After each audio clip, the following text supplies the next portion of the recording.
UKLO 1 year masters. No IELTS required up to 5 years visa. High visa success rate. నమస్తే.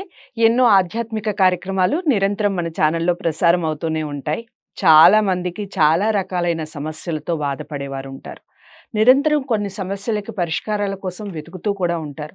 ఇక YouTube channel అంటే రకరకాల YouTube ఛానల్స్‌లో రకరకాల కార్యక్రమాలు చూస్తూ ఉంటారు. రెమెడీస్ పాటిస్తూ ఉంటారు. కానీ మనకి ఫలితం కనిపించదు. కారణం ఏమిటి అంటే ఎలాంటి ఆధ్యాత్మికమైనటువంటి వ్యక్తులు కానివ్వండి, మనకి నిత్యం పూజలతో, నిత్యం భగవంతుని యొక్క ధ్యానంలో ఉండేవాళ్ళు కొన్ని రెమెడీస్ చెప్తే దానికి సత్ఫలితాలనేవి మనం పొందగలుగుతాం. అలాంటి వ్యక్తే ఈరోజు మనతో పాటు స్టూడియోలో ఉన్నారు. బ్రహ్మశ్రీ సిస్లా జయశంకర్ గారు. నమస్కారం గురువుగారు. గురుగారు, ఈ భాద్రపద మాసంలో వచ్చేటటువంటి మరో ముఖ్యమైన ఫెస్టివల్‌లా చేసుకునే ఒక రోజు సంకటహర చతుర్థి. ఎలా చేసుకోవాలి? ముందు చాలా మందికి అసలు ఆ విషయం తెలీదు. ఎలా చేసుకోవాలి దీన్ని? ఎందుకు చేసుకోవాలి? ఈ విషయాలు వివరిస్తూ ఆ రోజు చేయవలసిన పనులు, చేయకూడనివి ఏమిటి? ఇవన్నీ కూడా వివరించండి. ఎందుకు చేసుకోవాలి, ఎలా చేసుకోవాలి, అసలు ఎందుకు చేసుకోవాలంటే దాంట్లోనే ఆ పదంలోనే అర్థం ఉంది. సంకటహర చతుర్థి. సంకటహర అంటే కష్టాలని హరించే చతుర్థి, కష్టాలని నివారించే చతుర్థి. రైట్. సో జనరల్ గా సంకటహర చతుర్థి ఇప్పుడు కూడా ప్రదోష కాలంలో చేసుకోవాలి.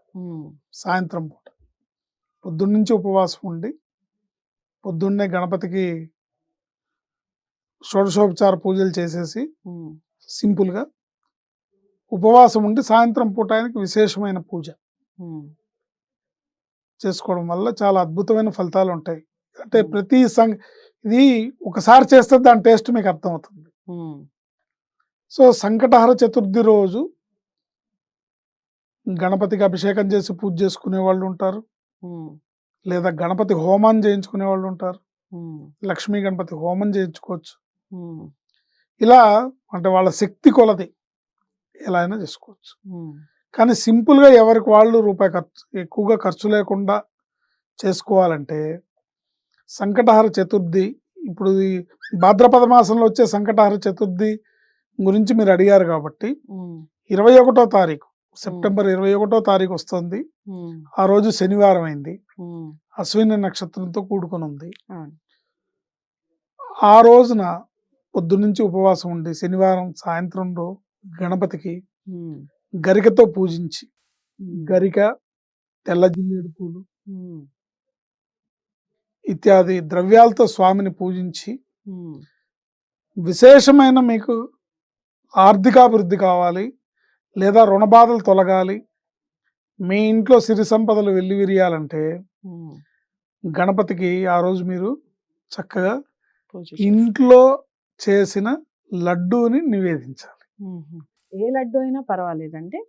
బూందీ లడ్డే కావాలి. శనగపిండి, బెల్లం, నెయ్యి కలిపి చేసిన బూందీ లడ్డు ఇంట్లో మీరు చేయాలి. షాప్ నుంచి కొనుక్కొచ్చి పెడితే కుదరదు. ఇంట్లో చేసుకోవాలి. ఇంట్లో చేయాలి. శ్రద్ధగా ఆ ఇంటి ఇల్లాలు కనుక కొంచెం ఓపిక చేసుకొని, కొంచెం శుచి శుభ్రతని మడిని పాటించి, ఎందుకంటే స్వామికి నివేదిస్తున్నాం కదా, అందుకని కాస్త శుచి శుభ్రతను పాటించి లడ్డూని చేసి ఒక్క 21 లడ్డూలకు తగ్గకుండా, ఎందుకంటే గణపతికి మహా ఇష్టం అన్నమాట లడ్డు. లడ్డూక ప్రియాయ నమః అన్న నామం కూడా ఉంది ఆయనకి, సహస్రనామం. లడ్డూని కనుక నివేదించినట్టయితే విశేషమైన ఆర్థిక పురోభివృద్ధి ఉంటుంది, విశేషమైన ఫలితం ఉంటుంది. మీరు అప్పులతో బాధపడుతుంటే మీ అప్పులు తీరుతాయి. లేదు మీరు చాలని జీతంతో ఇబ్బంది పడుతున్నారు, చాలని ఆదాయంతో ఇబ్బంది పడుతున్నారంటే మీకు మరిన్ని ఆదాయ మార్గాలు వెతుక్కుంటూ వస్తాయి స్వామి అనుగ్రహంతో. భక్తి శ్రద్ధలతో చేసుకోవాలి. ఇలా సంకటహర చతుర్థి రోజు ఒక్కొక్క కామ్యానికి ఒక్కొక్క ద్రవ్యంతో ఒక్కొక్క పూజా విధానం చేసుకునే విధి విధానాలు ఉన్నాయి. మనం కాలాంతరంలో చెప్పుకుందాం. ఈసారి మటుకు గరికతో పూజ చేసి, తెల్ల జిల్లేడు పూలతో అర్చించి, స్వామిని లడ్డూని నివేదించి ఆ లడ్డూని పంచిపెట్టడం ద్వారా విశేషమైన ఆర్థిక అభివృద్ధి ఉంటుంది. అది ఎట్లా అంటే లడ్డు మనం తిని ఎవరికైనా ప్రసాదం పెడితే వాళ్ళు తింటే అబ్బా ఎంత బాగుందని అంటారు కదా. తిరుపతి లడ్డు తినగానే మనం ఎట్లా ఉంటుంది, అబ్బా ఎంత బాగుందో అంటాం కదా.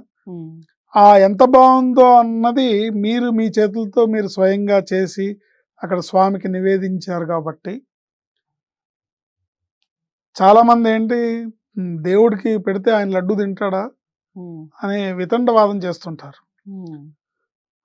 మన సంస్కృతిలో మన సనాతన ధర్మంలో పెద్దలు చెప్పినవన్నీ కూడా 100% పాళ్ళు కూడా నిజం. ప్రసాదము అంటే అర్థం ఏంటి? ప్రసాదము.